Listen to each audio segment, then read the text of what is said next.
ನಿಮ್ಮ ಅಫಿಲಿಯೇಟ್ಸ್ಗೆ ಯಾರಿಗೆ KYC upload ಮಾಡೋಕ್ಕೆ ಬರ್ತಾ ಇಲ್ವೋ ಅವ್ರಿಗೆ ಈ ರೀಲ್ ಶೇರ್ ಮಾಡಿ. ಓಕೆ ಈ ಕಾಮೆಂಟ್ನ ನೋಡಿ 15,000 ರೂಪಾಯಿ ಕಟ್ಬಿಟ್ಟು ಎಲ್ಲ ಕೆಲಸ ನಾವೇ ಮಾಡೋ ಥರ ಇದ್ದರೆ ನಾವು ಯಾಕೆ 15,000 ರೂಪಾಯಿ ಕಟ್ಟಬೇಕು ಅಂತ. ಸೊ ಇಲ್ಲಿ ನಾವು 15,000 ರೂಪಾಯಿ ಕಟ್ಟುವಂಥ ಮುಖ್ಯ ಕಾರಣ ಅಂತ ಹೇಳಿದ್ರೆ ಸ್ಕಿಲ್ಸ್ ಕಲಿಯೋದಕ್ಕೆ. ಇವರು ಸ್ಕಿಲ್ಸ್ ಪ್ರೊವೈಡ್ ಮಾಡ್ತಾ ಇದ್ದಾರೆ, ಅದ್ರ ಜೊತೆಗೆ ಇವರ ಅಫಿಲಿಯೇಟ್ ಪ್ಯಾನಲ್ನ ಕೂಡ ಪ್ರೊವೈಡ್ ಮಾಡ್ತಾ ಇದ್ದಾರೆ.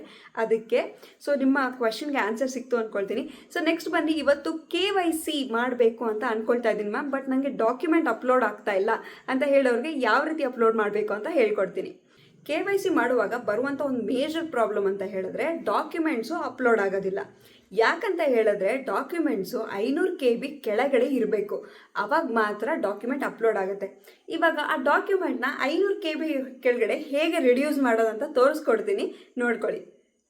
ಸೊ ಫಸ್ಟ್ ಏನು ಮಾಡಬೇಕಂದ್ರೆ ನಿಮ್ಮ ಫೋನ್ ತೊಗೊಂಡು ನೀವು ಆಧಾರ್ ಕಾರ್ಡ್ ಅಥವಾ ಪ್ಯಾನ್ ಕಾರ್ಡ್ ಎರಡರಲ್ಲಿ ಒಂದು ನೀಟಾಗಿ ಫ್ರಂಟು ಮತ್ತು ಬ್ಯಾಕು ಫೋಟೋ ತೊಗೊಳ್ಳಿ.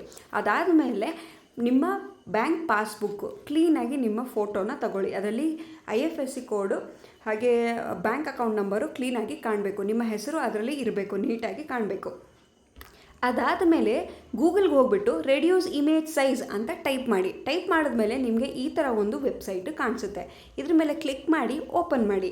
ಬೇರೆ ಯಾವುದು ಆಪ್ಷನ್ಸ್ ನೋಡೋಕ್ಕೆ ಹೋಗಬೇಡಿ, ಅಪ್ಲೋಡ್ ಅಂತ ಇರುತ್ತಲ್ಲ ಅಲ್ಲಿ ಕ್ಲಿಕ್ ಮಾಡಿಬಿಟ್ಟು ನಿಮ್ಮ ಡಾಕ್ಯುಮೆಂಟ್ಸ್ಗಳನ್ನ ಅಂದರೆ ಡಾಕ್ಯುಮೆಂಟ್ ಫೋಟೋಗಳನ್ನ ಅದರಲ್ಲಿ ಅಪ್ಲೋಡ್ ಮಾಡಿ. ಅಪ್ಲೋಡ್ ಮಾಡಿದ್ಮೇಲೆ ನಿಮಗೆ ಈ ರೀತಿಯಾದಂಥ ಆಪ್ಷನ್ಸ್ ಬರುತ್ತೆ. ಇಲ್ಲಿ ಏನು 90% ಅಂತ ನಿಮಗೆ ಕಾಣಿಸ್ತಾ ಇದೆಯಲ್ಲ, ಅದನ್ನು 70% ಅಂತ ಹೇಳಿ ಚೇಂಜ್ ಮಾಡ್ಕೊಳ್ಳಿ. ಚೇಂಜ್ ಮಾಡಿಕೊಂಡು ಡೌನ್ಲೋಡ್ ಅಂತ ಕೊಡಿ. ಡೌನ್ಲೋಡ್ ಆಗ್ತಾ ಇರುವಾಗ ಎಷ್ಟು KB ಇದೆ ನಮ್ಮ ಡಾಕ್ಯುಮೆಂಟು ಅಂತ ಹೇಳಿ ನಮಗೆ ಕಾಣಿಸುತ್ತೆ. ಕಾಣಿಸಿದ ಮೇಲೆ ಆ ಡಾಕ್ಯುಮೆಂಟ್ನ ನಾವು ಡೌನ್ಲೋಡ್ ಮಾಡ್ಕೊಳ್ಳಿ.